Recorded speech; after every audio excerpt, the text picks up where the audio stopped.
భారీ శ్రీ మహావిష్ణువు విగ్రహం బెంగళూరు నగరంలో ఉంది. సుమారు 108 అడుగుల ఎత్తైన ఏకశిలా విగ్రహమిది. 16 భుజాలు 11 తలలతో ఉన్న ఈ విరాట్ విశ్వరూప విగ్రహం ఎజీపురాలోని శ్రీ కోదండరామస్వామి దేవాలయ ప్రాంగణంలో ఏర్పాటు చేశారు.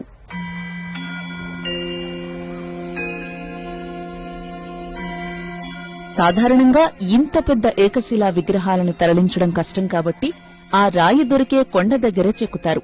కానీ ఈ భారీ విగ్రహం కోసం తమిళనాడులోని తిరువణ్ణామలై దగ్గర కోరుకొట్టై గ్రామం నుంచి 600 టన్నులకు పైగా బరువైన రాయిని దాదాపు 350 కిలోమీటర్ల దూరం ఎన్నో వ్యయ ప్రయాసల కోర్చి బెంగళూరుకి తరలించారు. ఈ విగ్రహ రూపం కోసం ప్రత్యేకంగా కసరత్తు చేశారు దీన్ని ఏర్పాటు చేసిన డాక్టర్ సదానంద. విశ్వరూపంలో అర్జునునికి అనేక ముఖాలతో దేవుడు కనిపించాడు. కానీ శిల్పంలో అసంఖ్యాక ముఖాలను పెట్టలేం. తలపై ఆదిశేషుడు, 11 ముఖాలు 16 భుజాలతో ఉన్న శ్రీ మహావిష్ణువు విగ్రహం ఏర్పాటుకు శాస్త్రాలు అంగీకరిస్తున్నాయి. దేవుని వెనుక వైపు విశ్వం కనిపించేలా చెక్కించాం. దేవుని శరీరంపై పరివార దేవతలు చెక్కించాం. 16 భుజాలతో దశావతారాలు చూపించాం.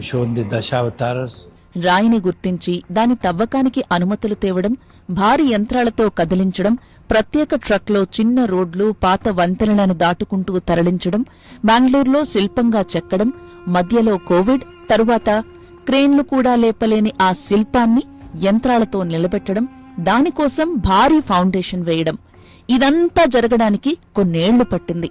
2010లో ప్రాజెక్టు ప్రారంభించగా 2025 నాటికి పూర్తయింది.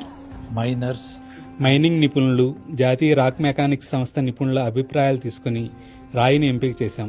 రాయిపై పెద్ద పగుళ్లు లేకుండా చూసుకున్నాం. తరువాత ప్రభుత్వ అనుమతి కోసం ప్రయత్నం చేసి 2014 నాటికి అనుమతి సాధించాం. అనుమతి వచ్చాక మైనింగ్ మొదలుపెట్టాం. 2018లో మైనింగ్ పూర్తయింది. 2018-19 మధ్య రాయిని బెంగళూరు తరలించాం. 2019 జూన్ 1న బెంగళూరు చేరుకున్నాం. 2019 నుంచి శిల్పం చెక్కే పని కొనసాగించాం. మధ్యలో కోవిడ్ వచ్చింది. 2022 నాటికి శిల్పం చెక్కడం పూర్తయింది. భారీ విగ్రహం నిలబెట్టడం చాలా పెద్ద పని. విగ్రహం నిలబెట్టాక మళ్లీ శిల్పానికి సంబంధించి కొన్ని పనులు చేశాం. మొత్తంగా 2025 నాటికి పని పూర్తి చేసి జూన్ 2న ప్రాణప్రతిష్ఠ చేశాం. ఈ విగ్రహానికి ఎంత ఖర్చయిందో లెక్కేసుకోలేదు అంటున్నారు సదానంద. అయితే వివిధ దశల్లో వచ్చిన సాంకేతిక, పరిపాలనాపరమైన ఇబ్బందులతో ఖర్చు పెరిగిందని చెప్పారు కమిటీ సభ్యులు. మేము తక్కువ మొత్తంలో అయిపోతుందనుకున్నాం, కానీ అలా జరగలేదు. ప్రాజెక్టులోకి దిగే కొద్దీ అనేక ఇబ్బందులు ఎదురయ్యాయి. మైనింగ్, ట్రక్కు ఎంపిక, అందులోకి లోడింగ్, మళ్లీ వేరే ట్రాన్స్పోర్టర్ ఎంపిక 6 నెలలు పట్టింది. మళ్లీ రోడ్డు ఎంపిక ఇంకో 6 నెలలు పట్టింది. బహుశా రాయి, రవాణా, శిల్పం వరకు 8 కోట్ల వరకు అయి ఉండొచ్చు. ఇంకా ఇతర ఖర్చులు ఉన్నాయి. అందుకే నేను ఆ ఖర్చులు రాసుకోలేదు. నా సొంత డబ్బు వాడాను, అప్పు చేశాను, కొంత భూమి అమ్మాను. అలా రకరకాల మార్గాల్లో డబ్బు ఏర్పాటు చేశాను.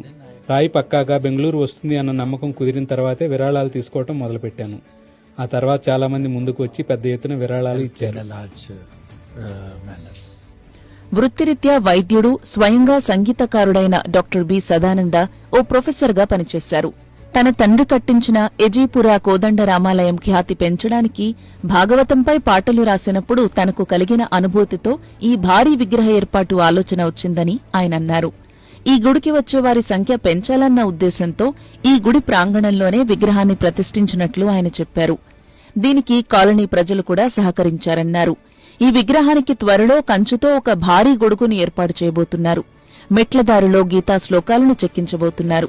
ప్రపంచంలో ఇదే అతిపెద్ద ఏకశిలా మహావిష్ణు విగ్రహమని డాక్టర్ సదానంద చెబుతున్నారు.